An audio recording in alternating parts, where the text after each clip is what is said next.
Well, that's take two. We tried to get going and it died. Now we're back, hopefully.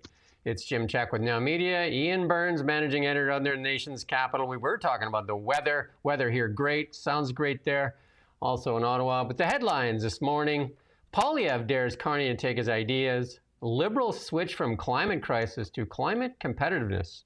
And the CBC now discovers driving gas cars, maybe not the end of the world. And was the legalization of pot just another tax grab by the Liberals? And the temporary foreign workers program splitting what was used to be allies, splitting them. Another great Canadian company looks to the U.S., and that's a big, big, big story.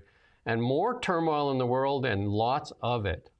All that and a lot more on the really big show where we kind of do news a lot different here.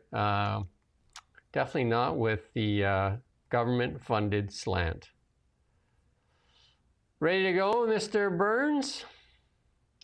I'm ready for our own slant. Yeah. There you go. Looks like we're live on YouTube. We made it this time.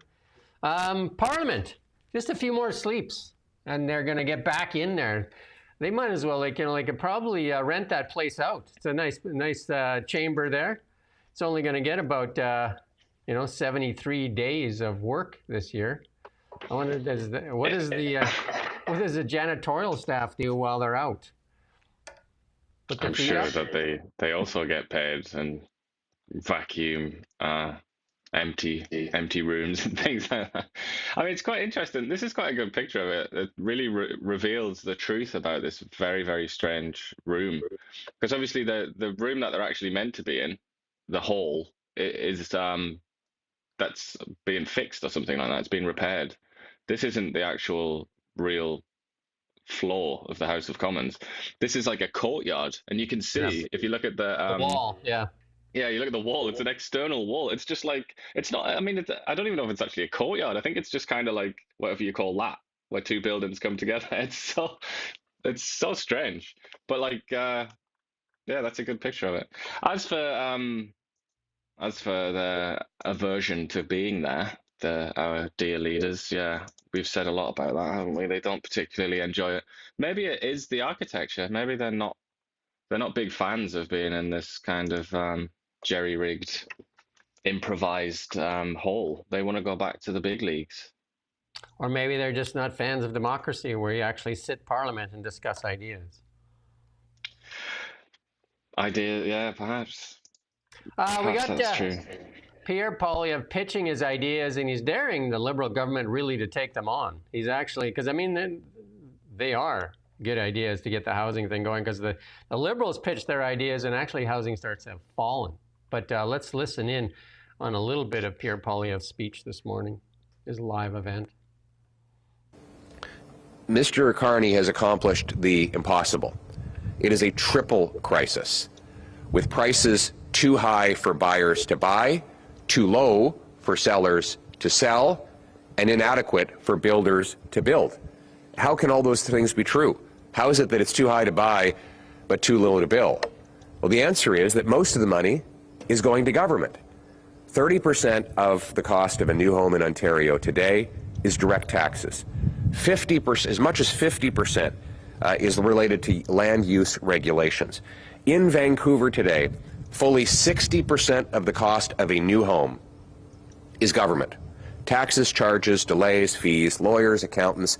More money for a new home goes to bureaucrats in government buildings than goes to the carpenters, electricians, and plumbers who actually build the home.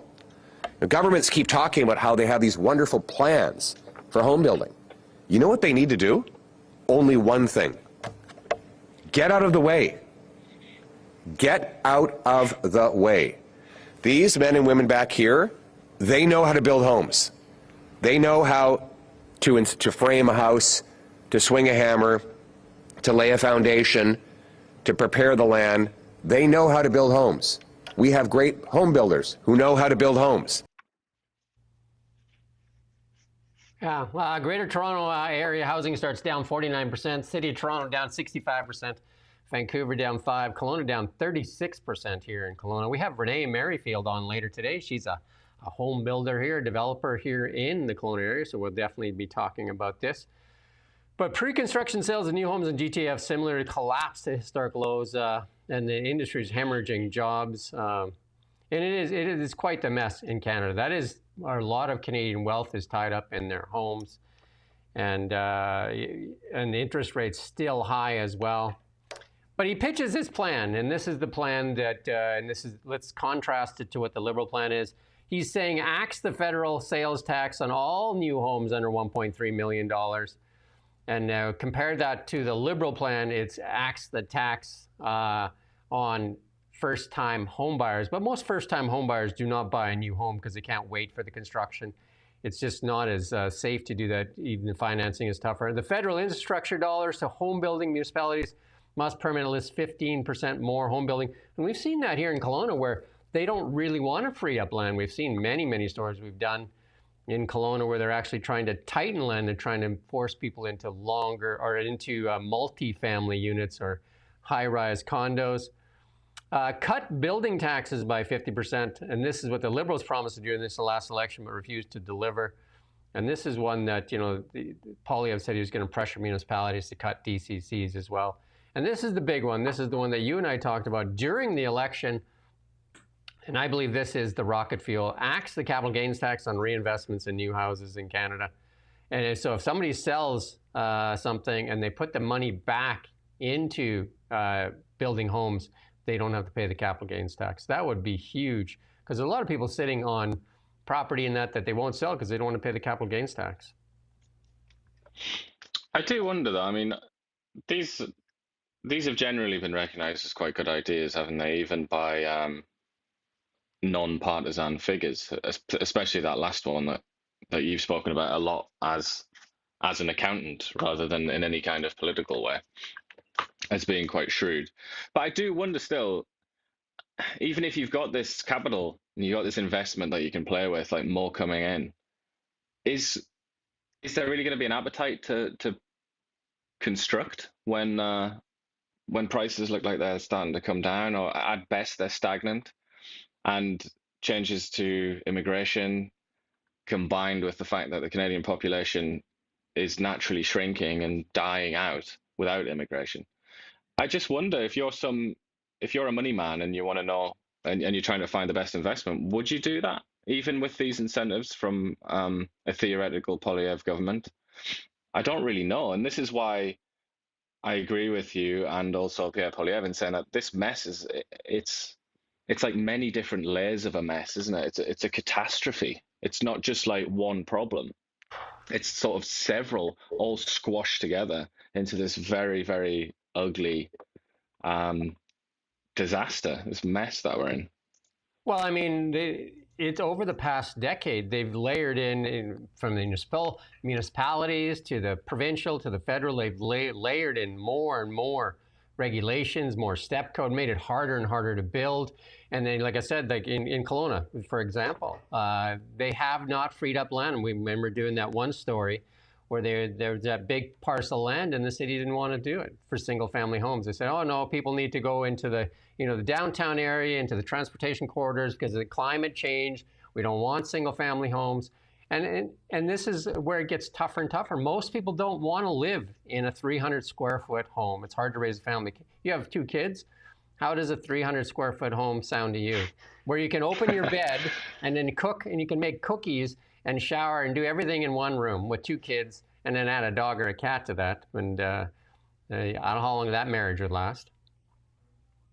Yeah, and I mean, the already very low birth rates in this country would fall even further then, because having a kid would become a traumatic experience, wouldn't it, in circumstances like those?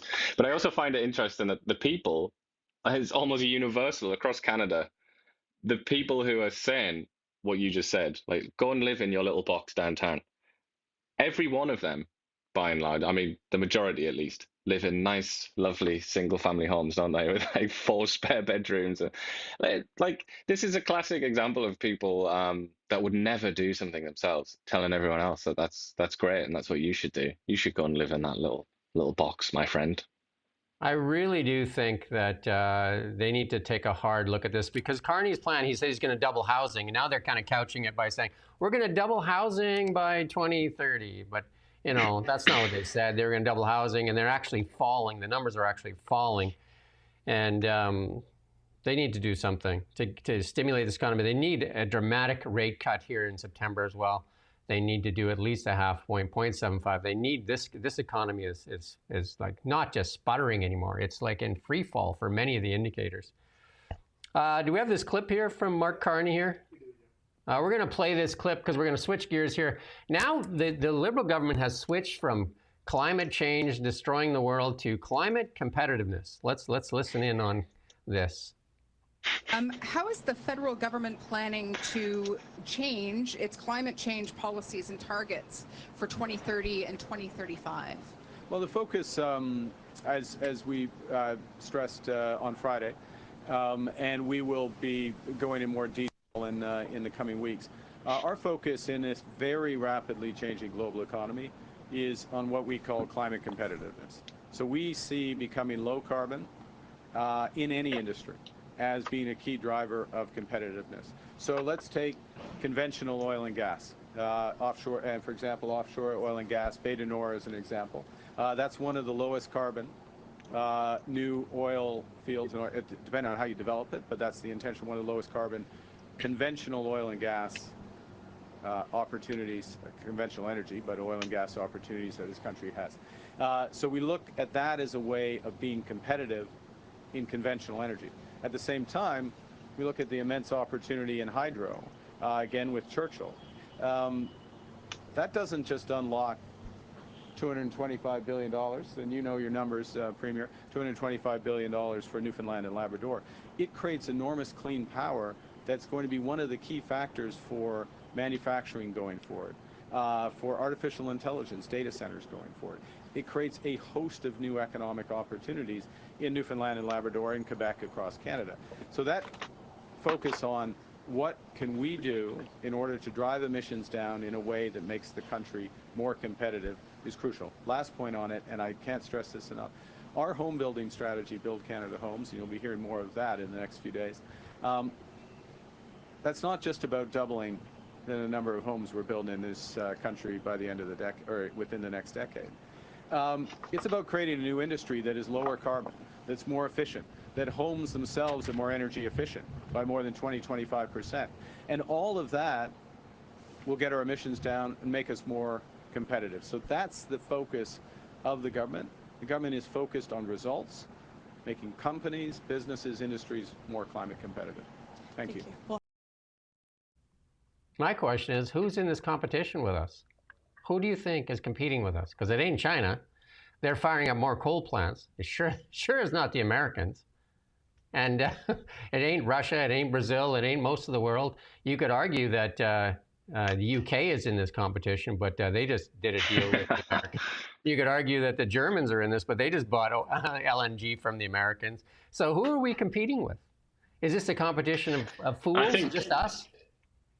Well, I think it's the Europeans. I think you're right to mention them. Because Carney seems to have this blind spot. He seems to think that Europe is still all important and that Europe matters above all else. And he keeps mentioning Europe. It's all to him, it's almost like he's got like the special Monopoly card or something. It's like Europe. But nobody really respects Europe anymore. Have you looked at Europe lately? You would think that's a man that calls himself a European. You would really think that he would know the lay of the land in Europe, particularly when it comes to economics. Nobody's optimistic about Europe. Like now or in the future, Europe is a mess. But I do think that's what it's about. I mean, there are a couple of countries in Asia, and usually when he talks about Asian markets, this is who he means, like countries like Japan. You know, they're a bit bothered about that, but at the end of the day, they're not gonna pursue that. If the Americans drop it, the Japanese aren't just going to do it for themselves, are they? They're doing it to try and fit in with that sort of economic hegemony of the United States and cultural hegemony. But if the Americans abandon it, the Japanese aren't going to bother. The Europeans might continue to try until they self-destruct. But the question is, do we want to be in that race? You talk about competitiveness. Do we even want to enter into that race? Or should we just give that a miss entirely? Do you think maybe it's just Carney walking back? Because don't forget, the Liberals for the last 10 years said that it's a existential crisis. I remember Trudeau saying, yeah, you know, your rent is high, your groceries are high, but what's more important is saving the climate. So you can just suck it up. And That then wasn't even now, very long ago, was it? That was only that was, months ago. Yeah. and now all of a sudden it's not existential crisis. It's you see the the media is losing its mind on it, but they're starting to come around as well. Now it's climate competitiveness. Apparently, the existential crisis is now over, and now we're going to move into this phase of climate competitiveness. And even now he's talking about how the oil is now, this is the lowest form of carbon oil. I mean, that's what people have been saying about LNG forever. And now all of a sudden, Carney's starting to tout it a bit. And this is he's out in Newfoundland here, and this is the next thing. Carney touts Bay du Nord, the oil field in Quebec energy deal in Newfoundland there, right? So, and then, and it's a hydro deal with Quebec that could boost Canadians' economy, easternmost province. Carney's positive appraisal of the plans came from Premier John Hogan, pitched them as an ideal candidate for inclusion in the Prime Minister's list of nation-building projects. So yeah, so the Newfoundlanders are basically, we're doing a lot of offshore drilling, and that was kind of like kibosh there in this climate existential crisis, and all of a sudden, it's not a existential crisis, it's a climate competitiveness crisis. I mean, look, as far as I'm concerned, it's like almost like if I was a psychiatrist and I was treating the Liberal Party, I was treating Mark Carney, I was trying to make him better, and he had some sort of terrible mental illness that made him self-sabotage. And if we could work it together so that he could say climate competitiveness or whatever it is, right? Psychological competitiveness. If he could just give it this veneer and then walk out of the clinic and be healthy and use that veneer to get through life, then I would feel like a pretty happy psychiatrist in that position. I'd think, okay, he's okay now, he's healthy. And I feel like that's kind of what this is, isn't it? It's just a lie that they're telling themselves so that they can try and be healthy again. They can try and actually be at least a little bit in tune with the Canadian people and in tune with the times that we live in, and to get the priorities right. And if they just want to get the word climate into something so that they can walk around and talk about climate, even though it's a load of bollocks and it's actually building oil rigs and stuff like that, then fine. If you want to do that, fine. It's, as you've been mentioning Justin Trudeau, it's rather a lot better than that, isn't it? So, I mean, it's obviously hypocrisy, but then you have to think, like the sort of mentally ill person that goes to see the psychiatrist, the Liberal Party is seriously confused and sick. Well, and it needs a way to just walk around and do things day to day. It needs that basic foundation. And this might be it. As ridiculous as it is, this might help the Liberal Party be a bit less sick. Well, I think that, like, we got one viewer here. I think it's going to be tough for a lot of the people that really gave in to this whole existential crisis, and like we're screeching and screaming. And now that's being kind of like the rug's being pulled out from underneath them. They're just looking to spread hate on like Pierre Poilievre, calling him MAGA, and people like us MAGA and all this stuff. When the reality is, they've switched from existential crisis to climate competitiveness to actually recognizing that our economy's in the toilet, and these boomers that sold out Canadian youth are now left wondering. It's no different than the people wearing masks still, that like they're wondering why everybody else isn't wearing a mask, and they're just going to be stuck in this island by themselves when it's screeching and screaming into the wind.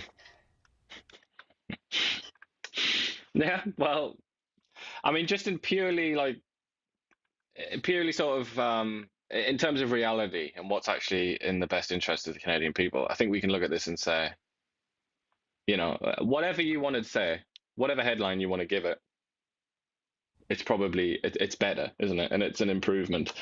But I suppose the question this is just going to intensify, isn't it? As the sort of disaffected environmental caucus within the Liberal Party, as they get more and more upset, and they start to get a bit noisier, and then it stops being anonymous, interviews that they give to the CBC, and it starts being like actual with a microphone saying, I'm not happy about this. Then, yeah, they're going to have some serious questions, and then we can look back on this obvious hypocrisy and have a different view. But I just think this is kind of like a victory for the people who've been, for the last 10 years, been saying that Justin Trudeau is an extremist and that he was harming the Canadian economy. It's a victory for those people, even though it's being kind of wrapped in this shroud of nonsense. I don't know if there's a way back for a lot of people that lost, like really bought into it and just felt like vigilantes, climate vigilantes, so they could shame people, virtue signaling. And here's Trudeau. He was trying to infect the rest of the world too. The government of Canada sent $500 million over the last 3 years to South America for climate change mitigation and adaptation. Can we get our money back? Money well spent, eh? Can we get our money back? Probably not. I wonder what that achieved. And here we go. Gender responsive. What? And here what does we that go. mean? Here we go. China boosting coal capacity at record high. China knows power is everything. Every economy knows. Any healthy economy knows power is everything. Energy is everything. And China's, they're doing renewables at like a rate that nobody can even compete with. Yet they're also still doing coal, and that's at record highs, right? So they're definitely not in this competition.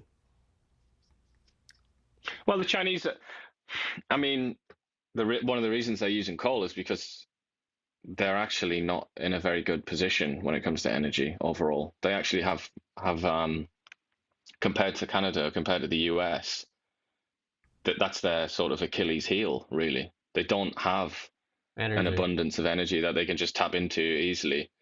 I mean, they do have quite a lot of energy, but obviously they also have quite a lot of people. So it's all relative. But they end up having to burn coal, which is a pretty inefficient, like nowadays anyway, it's a pretty inefficient way of powering an economy. So it's kind of like, in a way, it's like a flex, and it's like, look how pragmatic we are. We're just going to get energy at any sort of cost. But it's also indicative of their weakness, which is, if they were ever to be landlocked, or if there was ever to be some kind of blockade on China, maritime blockade, they would be completely screwed because they rely on energy from around the world, unlike, for example, the United States, which is one of the strengths of the US. So it's kind of a mixed picture, that. Obviously, and then I just read this last piece here in the comment there from the people accusing us of being MAGA. She actually recognized that your accent is not of Canada, that you need to go back home. Such welcoming people. Where is this? I can't see it. Where's this TikTok? No, it's on YouTube there. It says you need to go home. On YouTube? I can't see this on YouTube. No, if you look Usually at I see these comments coming in. This is somebody attacking us from the left with a bit of lefty xenophobia. It's in the live chat. You might have to switch from top chat to live chat. But anyway, Damn, I didn't realize we had any of that. From the brain trust of the Liberal Party, we're going to listen in on one of the top speakers, Melanie Joly. She's getting lots of microphone time lately. Does Canada remain committed to the greenhouse gas emission targets that it's set for 2030 and 2035? We want to make sure that we find ways to support the objective and, of course, to be net zero by 2050. The goal for 2026 was to have 20% of all electric vehicles being sold in Canada to be EVs. And at the end of last year, we were at 19%. What happened is we decided to not follow up with our own subsidies back in the spring.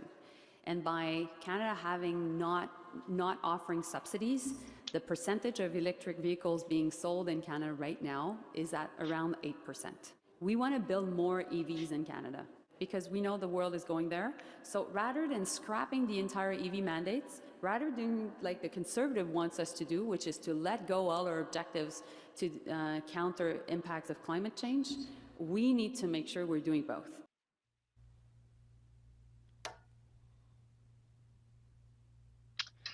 Cool. Yeah. And then, one of the reasons that EVs sales have dropped is they put tariffs on Teslas, which is the #1 selling electric vehicle in Canada. So people just weren't buying them. But here's in Canada's Q2 2025 declines. Quebec, 38% decline. British Columbia, 27% decline. PEI, 30% decline. Ontario, 18% decline. Nova Scotia, 14%. Saskatchewan, 11%. And probably because nobody was buying them there in the first place. Manitoba, 4.6%. New Brunswick, 1.6%. There you go.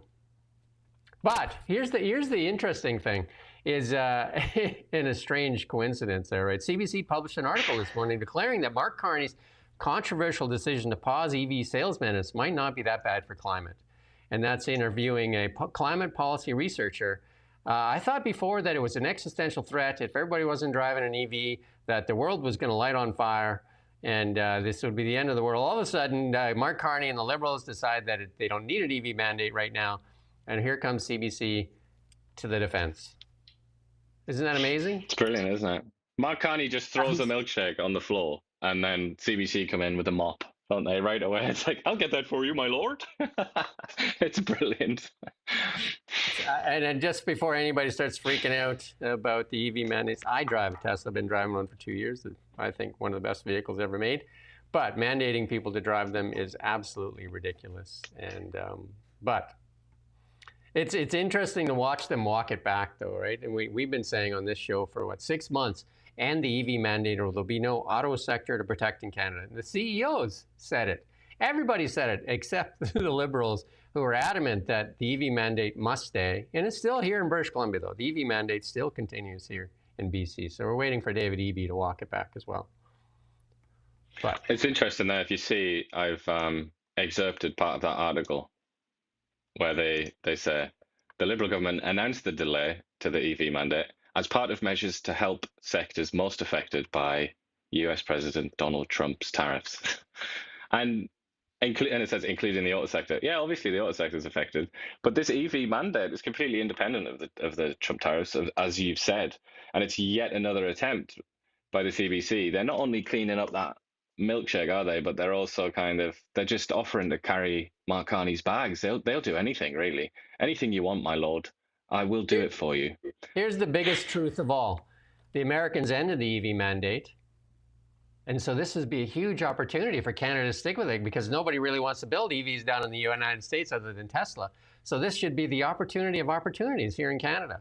Because if the Americans aren't building EVs, and like Melanie says, the whole world is going to EVs, then this should be the opportunity of a lifetime. Shouldn't it, Melanie? Shouldn't it? Do you know what I mean? If they're not building, the America's not building EVs or focusing on EVs, and Canada is, why wouldn't we? Like, it's just like we've taken out one of the biggest players. It's comedy. There's one of the people that they interview as well. I can't actually remember what his job title is, but he's somehow involved in selling EVs. He says, oh no, the real answer to this problem is get the subsidies back. Come on, open up the floodgates again. And he says that will, because EVs are expensive, so Canadians are obviously, they're not so sure. So bring in the subsidies and then they'll buy them. Not a mention from that chap about Chinese EVs, which are cheap as chips, completely market dominant in when it comes to the cheaper end of the market. Even in the US right now, effectively banned from this country. Even in the US right now, the Teslas are lower than the average price of a car. There you go. Is that when you factor in all of the incentives and things that they have? Yeah, not even that anymore, but and that's the low-end Teslas for sure. This is really big news. This is absolutely massive news here. Teck, one of Canada's biggest companies, resource companies too, in critical minerals, and owns Highland Copper here in the interior of British Columbia, there out by Kamloops there, in Logan Lake. Anglo American announced that they have reached an agreement to combine the two companies on a merger equal to become Anglo Teck, a global critical minerals champion and top 5 global copper producer, headquartered in Canada, expected to offer investors about a 70% exposure to copper. Copper is one of the critical minerals needed in the electrification of the world. I mean, that's happening no matter what. Again, though, this Anglo is an American company, and another big company. It's American financing, but it's headquartered in the UK, so it's a bit of a. It has connections to, or actually maybe it even owns De Beers. Cecil Rhodes, his old company. So it's got quite an interesting history. And then Melanie Joly, the brain trust of the Liberal Party, has come out and says, as part of Canada's drive to become the strongest economy in the world, the federal government welcomes new investments in our mining sector. This is not an investment, this is a takeover. Anglo-American and a Teck proposed merger equals to be headquartered in Canada. That's just to kind of get the deal done, I'm sure. And then EB came out as well in support. Anglo Teck will be the largest company to set up its global headquarters in BC and set to become the largest critical minerals company in the world. I mean, they have their operations all over the world. That's going to get him in trouble, though, coming out and say that. You're not supposed to like natural resources as a left-wing politician. I also find it funny, by the way, in Melanie Joly's statement, where she lists everything that she expects, where she talks about the new headquarters of Vancouver, jobs, employment, blah, blah, blah. And then she says ESG requirements. That's also one of her, that's like top 5 requests from Melanie Joly. I don't think we put a stock chart in here for Teck, but Teck was attacked by the Liberal government. The Teck stock dropped precipitously when they walked away from that Fort Mac deal where they invested over $1 billion they invested. I think it was the Frontier project. And the Liberal government kiboshed it, and Teck just walked away from it. I don't know how many people are familiar with Teck. Teck also owns the Trail Cominco property. That was Teck Cominco. And that was the big smelter there in Trail. If you've ever been to Trail, you should go take a tour of that. Also has some history there with the Second World War, because that's where they made the heavy water for the bombs they dropped in Hiroshima. Teck is one of Canada's greatest companies, and it's really is the last major independent Canadian mining champion, because most of the Canadian companies have been bought out because Canada not friendly to mining. I've interviewed many of the CEOs of some of the greatest companies that are, still listed on the Toronto Stock Exchange and that, but don't mine here. But Teck, is now been taken out by an Anglo-American, which is, I guess it was founded by South Africa, and lots of mining in South Africa as well. But Teck was a top 20 company by market cap, steel making, coal, copper, zinc. Again, in big pension fund exposure. And again, this is another company. I think Teck, $23 billion market cap. It used to be $30 billion. Again, it definitely suffered under Liberal regulation, definitely had a tough time in Canada with all the Liberal regulation and stuff like that. Again, that you'll look and read up on that Frontier project they walked away from in Fort Mac after spending over $1 billion. Some interesting stuff down here, in the document about, because David Eby's mentioned this by name, hasn't he? This company, when he talks about, particularly Trail, where he talks about that, because they produced something there. Was it like night vision goggles or something important for night vision goggles? Yeah. This is something that he's used so many times, hasn't he? As a kind of like, we've got you, Trump. Don't be so silly. But I mean, it's quite interesting now that Teck's going to be absorbed. I mean, they're saying that this is a merger of equals. That's complete nonsense, isn't it? It's an Anglo-American takeover, really, isn't it? Yeah. And you can see that because the CEO of Anglo-American is going to become the CEO of this company, whereas the CEO of Teck is going to become the deputy. Yeah, well, the percentages are obvious as well, right? Like which company will have. Yeah. But then you have to ask, David Eby, going on now as if Teck's going to sort of, are they always going to do what's right for Canada, especially in a trade war with the United States? I mean, are they going to sort of risk alienating the world's most important market? I'm not so sure. No, they're going to do what's in the best interests of their shareholders. That's what they're going to do. I wonder if Eby will be celebrating that when that happens. I think this one deserves scrutiny. I mean, before they let it go to the American companies, because there's not many companies left in Canada that are actually giants. Suncor will be one of the ones that are left, with a $60 billion market cap, and Suncor under tremendous pressure from the Liberals as well. Suncor, just like a popular whipping boy of the Liberals. Anyway, all we're going to have left in Canada is the banks. We'll have Air Canada, won't we? I think that's more of corporate welfare than it is a corporation election. Maybe anyway, we can ask the Americans and Brazilians if they'll give us Tim Hortons back as well. They might be kind and give it to us. The Department of Health, this is from Hollywood and Blacklocks, ordered so many surplus ventilators from Baylis Medical Technologies that it couldn't even give them away. And this is more in the liberal waste. Ex-liberal MP Frank Baylis credited the sole source $237 million contract with helping rescue his company during the pandemic. That's cool, eh? An MP, former MP, his company was rescued during the pandemic. He ran for the leadership as well, if you remember. A $237 sole source contract. Amazing, right? How fortuitous for him, eh? What a coincidence. Yeah, I mean, it's remarkable that. How fortuitous.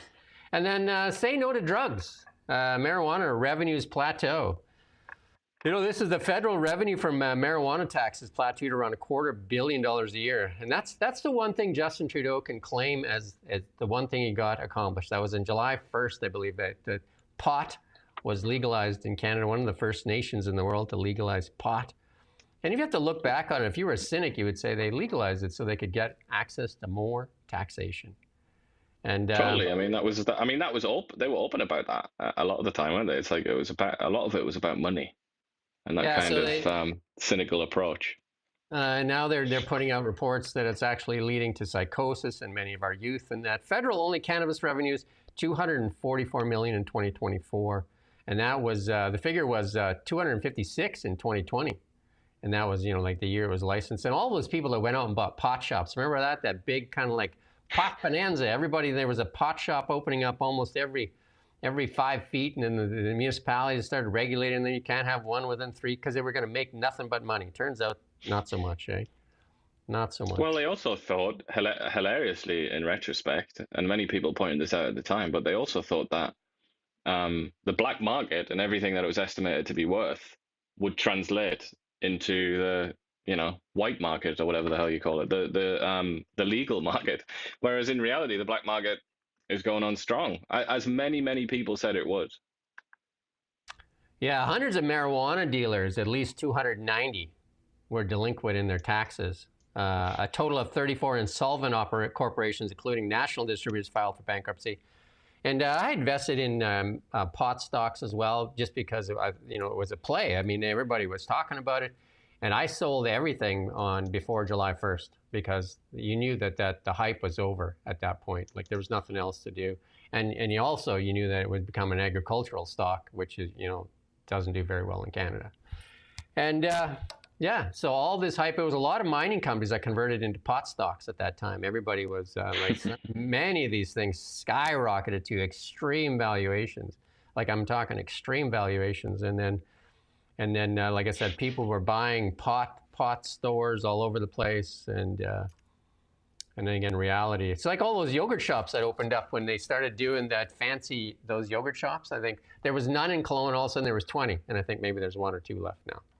What was that? Frozen yogurt? Frozen yogurt. That's a Frozo, or right. I don't know even what it was called, right? Yeah. You go in there and you had your little cup, and then you went down the line and kept adding all this stuff, and they waited at the end, and you expected like $5, and it was like $25, and you're just like, I ain't coming back for a bowl of sugar. I had that exact experience, in West Kelowna. Yeah, because your kids are just going down the line and they're adding sprinkles and all this stuff to it, and then you get to the end and they wait. Like $6. And they wait, and you're just like, you're in shock. Another liberal mess, man. Wow, just imagine if they just came clean on all this stuff. Cabinet imposed sanctions on Russia without ensuring they'd be enforced. Again, lots of podium talk, very little follow-up, right? And that's Finance Minister Chrystia Freeland, because she says she has Ukrainian roots, right? The remarkably brave people of Ukraine. It's been challenging to develop a shared understanding of enforcement rules, wrote auditors in the Department of Foreign Affairs. Thousands of sanctions against individual Russians and pro-Kremlin groups left staff with little means to actually enforce any of them. There you go. I mean, this is just in miniature a lot of things that happened during the Trudeau government, isn't it? Where there's a lot of kind of telling the bureaucracy, like the executive, like, we're going to do this, so you do this, and then they're just like, what? Like, how do I do this exactly? Like, there's often quite a big gap between what's promised and what's possible. This is how serious they were, though, right? They assigned 14 employees of their 44,000 were assigned to enforcement of 65 rounds of sanctions. They probably couldn't even print them out. against thousands of friends of Russia, said the report. The increasing and long-term workload created in relation to the compliance was not anticipated or adequately staffed. Imagine And that. the Russian oligarchy, the magnates in Russia, they've been dodging sanctions now for decades. They're quite competent. They're quite capable of getting around it. So if you've got a handful of employees in Ottawa trying to enforce all these sanctions, I don't think you're going to be able to match the countermeasures that the Russian oligarchs put in place, realistically speaking. But here you go. Listen to what Freeland said. The people of Ukraine have been heroically resisting Putin's barbaric invasion. The very young and the very old remaining resolute and defiant as the air raid sirens ring out. Civilian recruits and battle-hardened soldiers, blah, blah, blah, on and on and on. Ukrainians have been fighting for their country, for their sovereignty, and for their future of Ukraine. But in Mariupol and Belgorod, and in freezing, muddy trenches all across Ukraine, they've also been fighting our fight, the fight for democracy. This is the reason why Canada is resolute. We want to make sure Ukraine wins, and we will win this war. And with that, they assigned 14 people to administer the 65 sanctions. That's how resolute we were. 14 people. But even what she's saying is just such nonsense. Fighting for our democracy. What? What are you talking about? This shows you how serious they are. But CTV can't help themselves because there's still, just like I say, some liberals out there that have dedicated their whole lives to tell everybody that it's an existential crisis and that you're not allowed to take a vacation or do anything. Now CTV puts out this piece here. Global warming linked to the consumption of sugary drinks and ice cream. They did. It's funny that this tweet that whoever this Jack person is, right, saying I think they're just doing it for attention. There were about 3 or 4 CTV tweets over the last couple of days, very similar to this. Yeah. And it does feel like that, where they just get there are way more comments than likes, which people call being ratioed. It's almost like they know what's going to happen, and they're doing it anyway, just to kind of troll or something. Because it's obviously absurd. It's bait. It's like that Laura Babcock. She does those things just so that she can bait people in, and that's how she gets some activity in her account. You just bait people, and then of course I don't know what CTV are thinking. Like, why is that a strategy for them? Is that a commercial strategy just to troll people on Twitter? Apparently it is. Here's CBC again doing the work for the Liberals. Listen in on this clip here from David Cochran.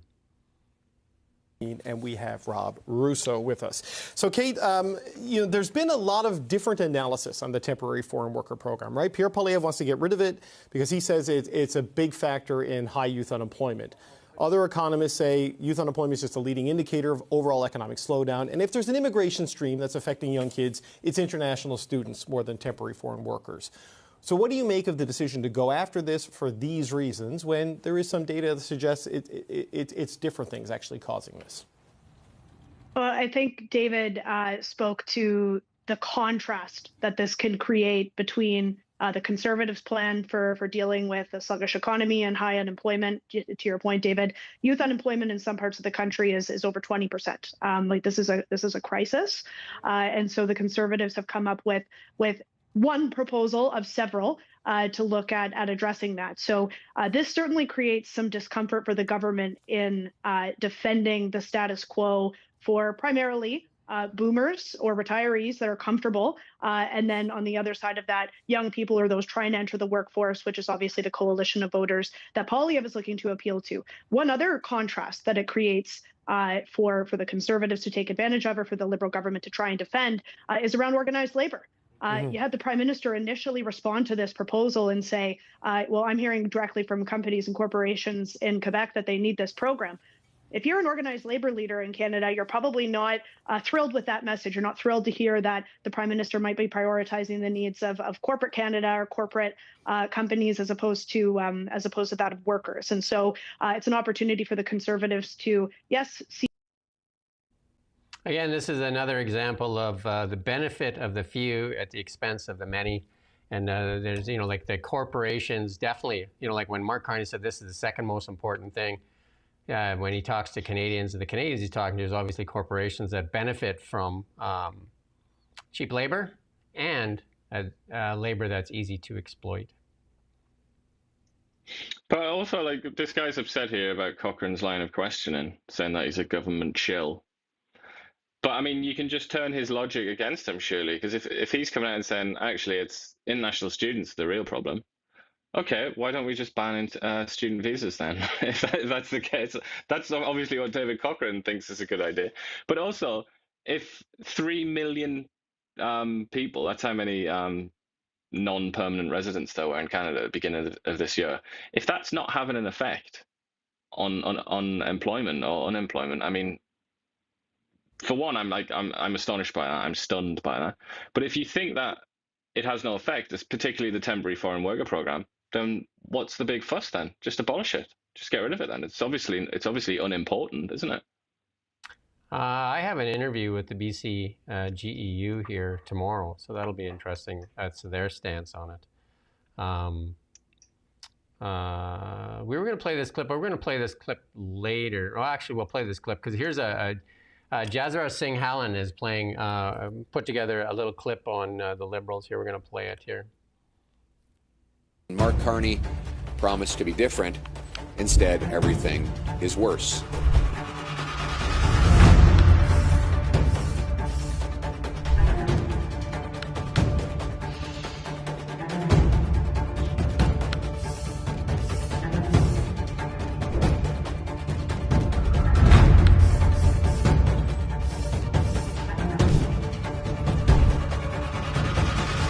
Canada lost 41,000 jobs in July.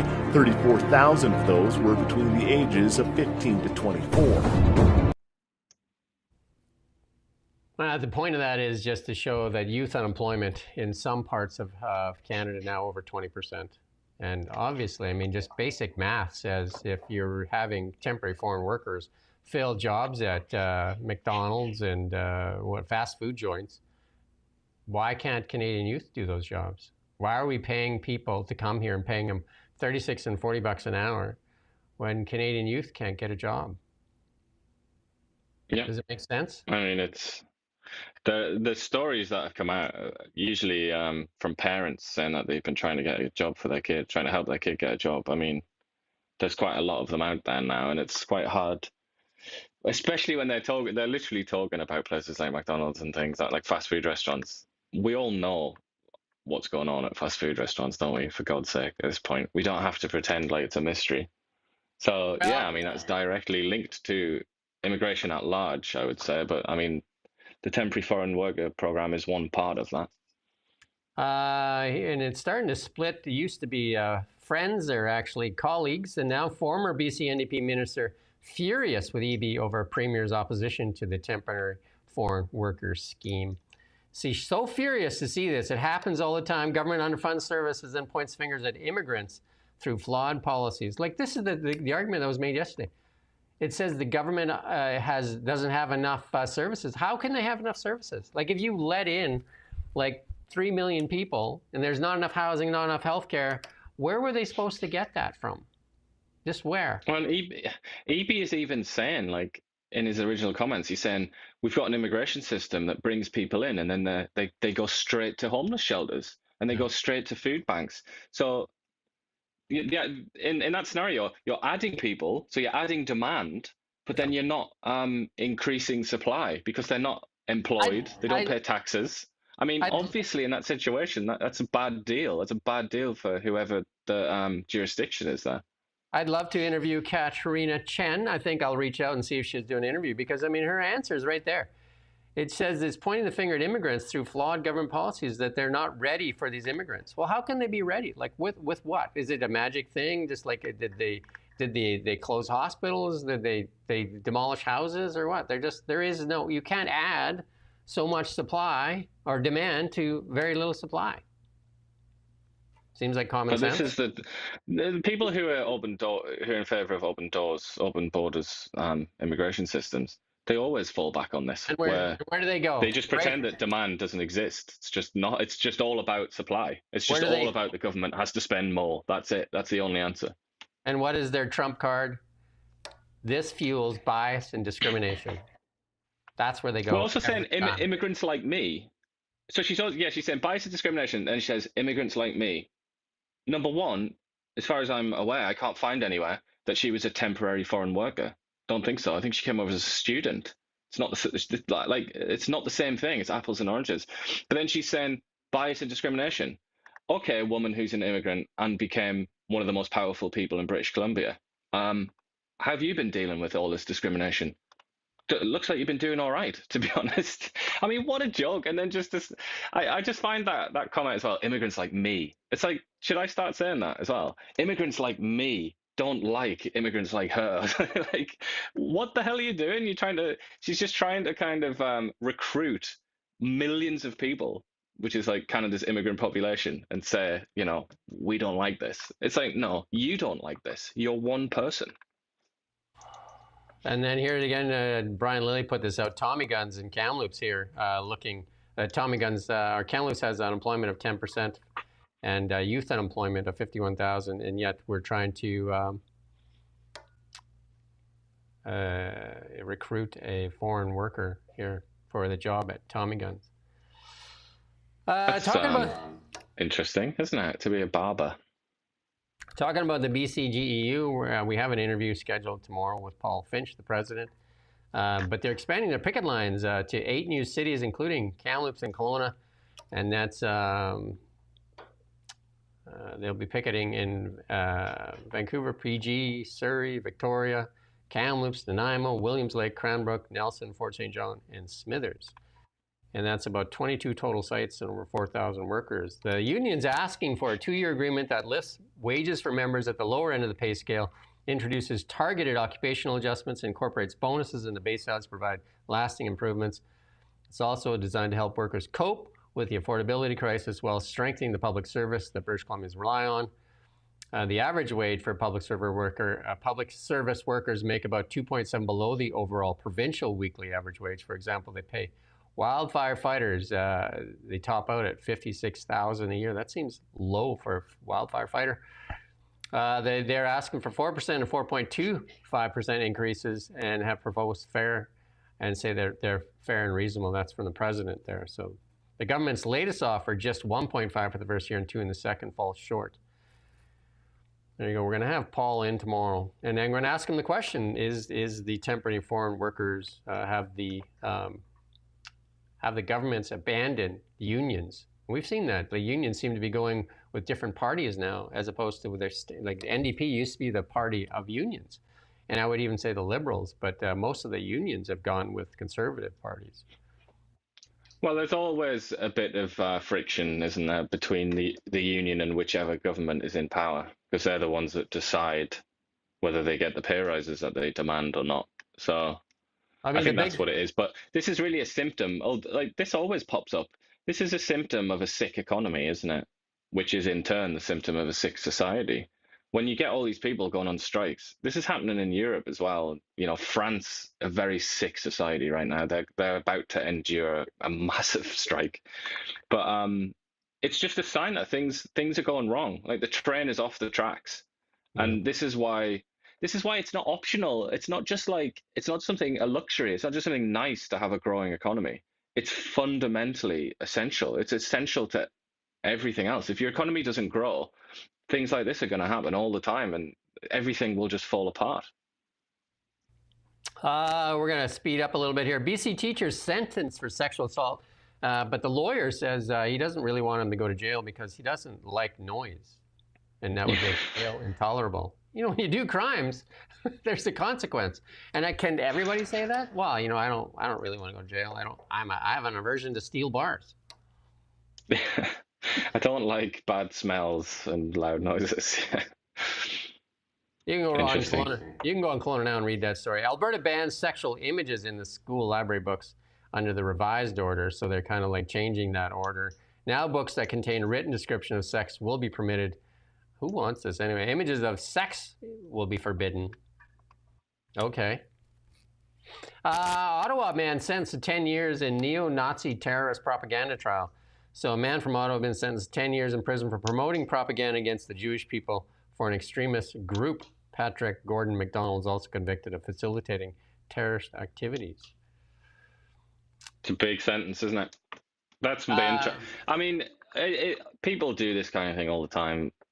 there's always going to be somebody in their basement that is unhappy with Jews or whatever the hell it is. What is interesting is how the justice system has reacted here and given them 10 years. That is, by Canadian standards, modern Canadian standards, that's like a bumper sentence, isn't it? And I find that quite intriguing. The European Parliament president said there is a market for Canadian oil and gas. Look at that. Even the Europeans are saying, it's okay, we'll take it. There's a business case, you might say. You might put it that way. Because they realize that energy, what they've been trying to kibosh energy, what did they see their economy tailspin? Canada's still buying into it, though. So, and here we got a little clip to play here. The Nepalese government banned social media last week to regulate misinformation, and they killed a bunch of youth as well. They fired live rounds into a crowd, and I can't remember the number. Do you know the number? Of 17 or so young people died. And yeah, now I'm not sure what the number is now. And then the parliament is on fire here, and the government officials are fleeing in helicopters. We're going to play this clip here.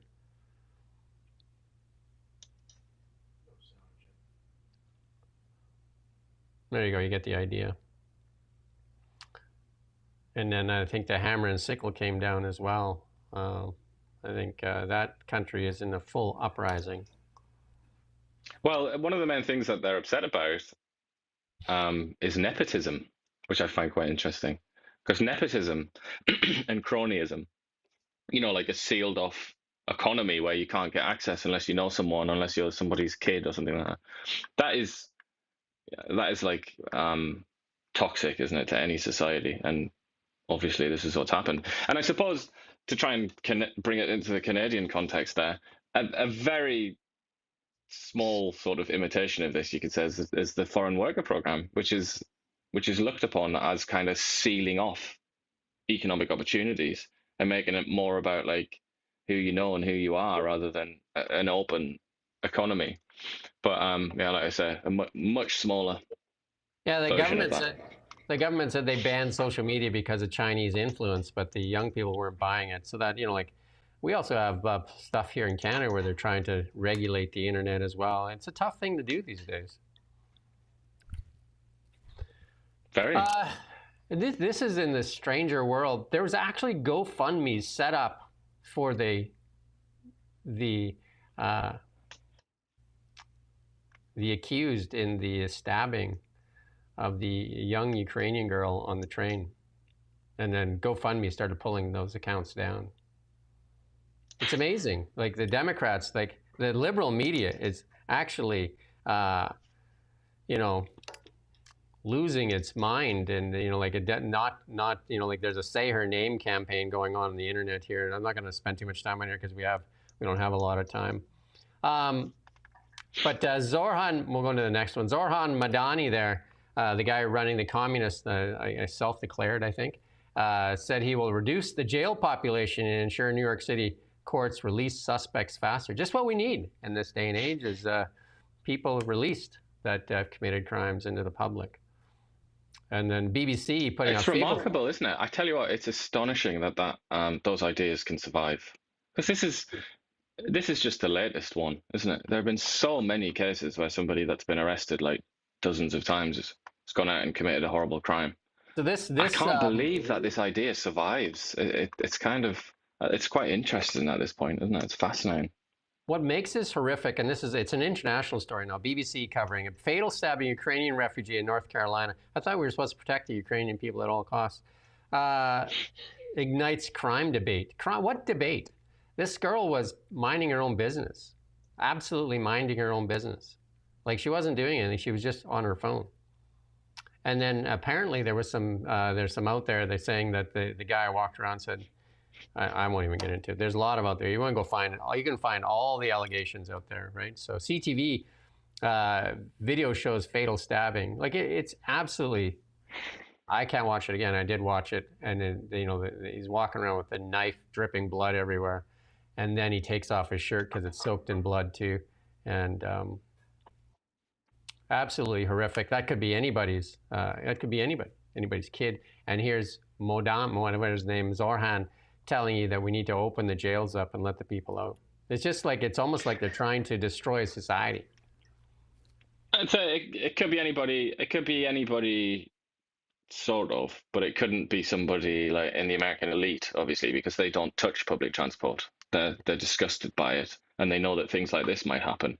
So the people that have actually implemented these decisions, you know, the judge involved in this case, that the woman that everybody's pointing to now, obviously it couldn't have been her because she wouldn't have been on public transport.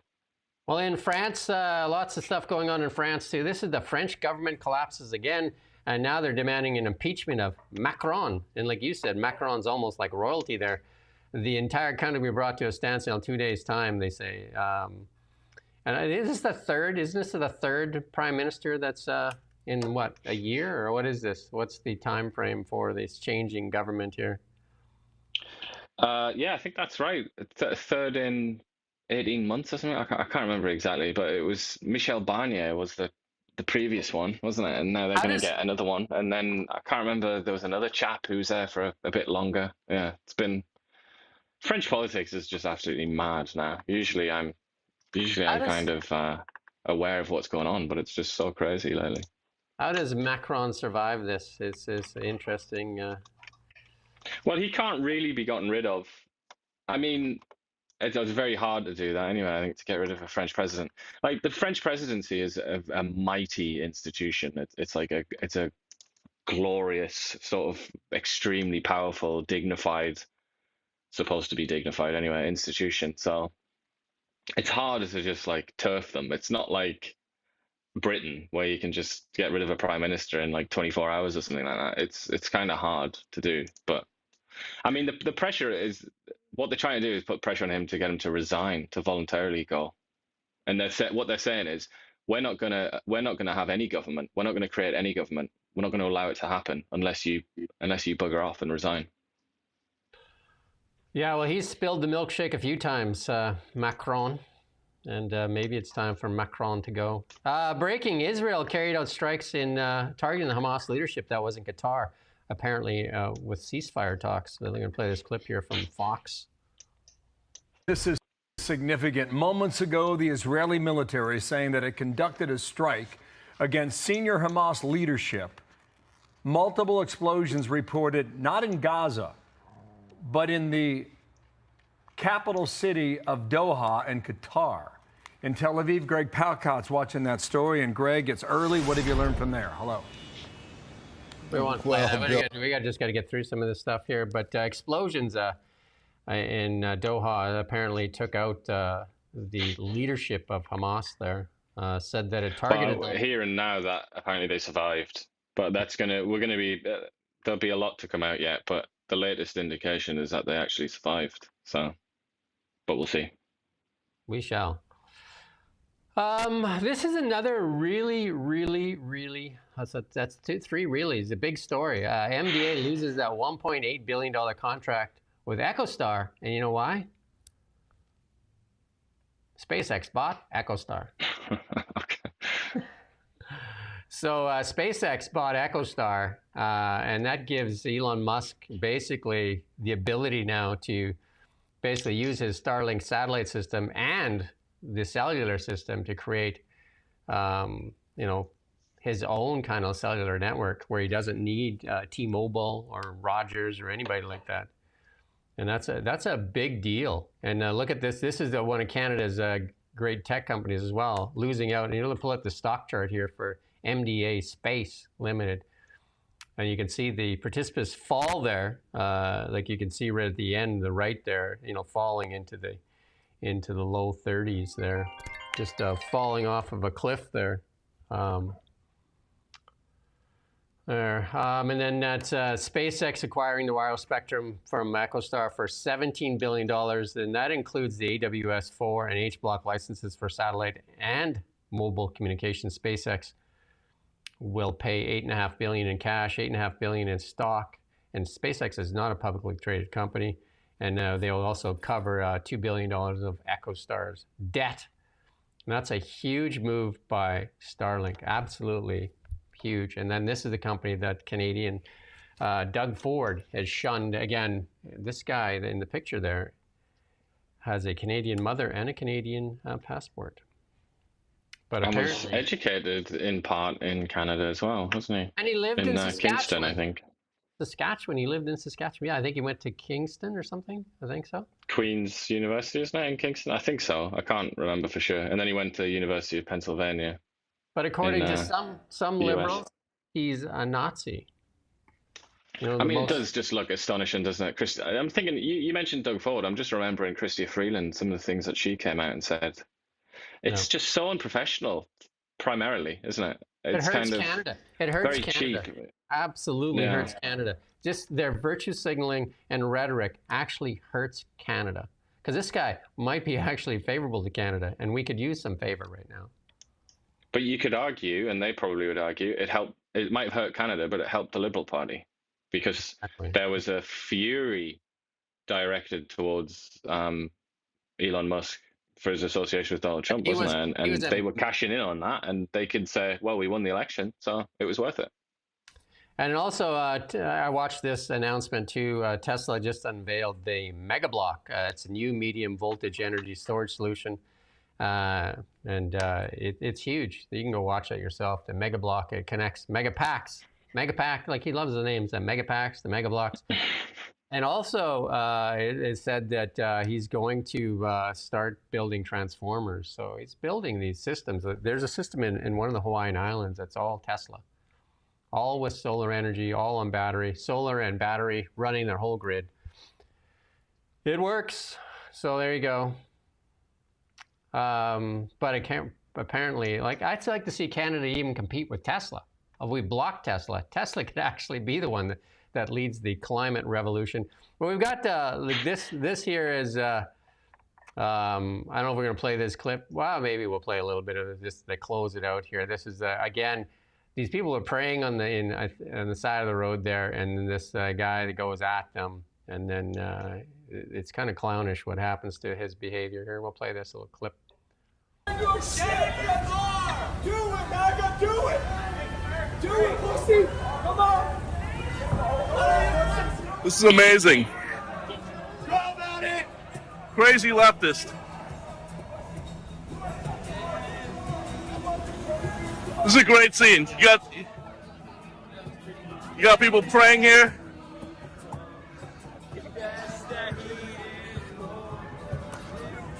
I'm just here. I want it. I don't know. Yeah, you're gonna crash. You're gonna crash, bitch. It's coming out. Look at you, bro. Come on. Where you at? Let's go. Hey, get off me. Let's go. Come on. Steal your car. Hey, come over here. Yeah. Oh, wow. He's fighting. Now he's fighting. Yeah. There you go. You saw it there. That was funny. The best bit is where he's like pointing at his arm. He's like, I'm a tough guy. He doesn't like the maggots, right? He doesn't like the maggots. MAGA. And there you go. Apparently in Vegas, you're allowed to show your guns off and then challenge people to a fight. Anyway, that's our show today. We'll leave you with a laugh. And we're back tomorrow morning. We do thank you for watching. And we appreciate you. Like, share, and do all those things. And we'll see you tomorrow morning. Thank you for watching Now Media. We don't just report the news. We live here too. We're your neighbors, bringing you stories that matter to all of us. No government funding, no outside influence. Kelowna Now, local, independent. News you can trust.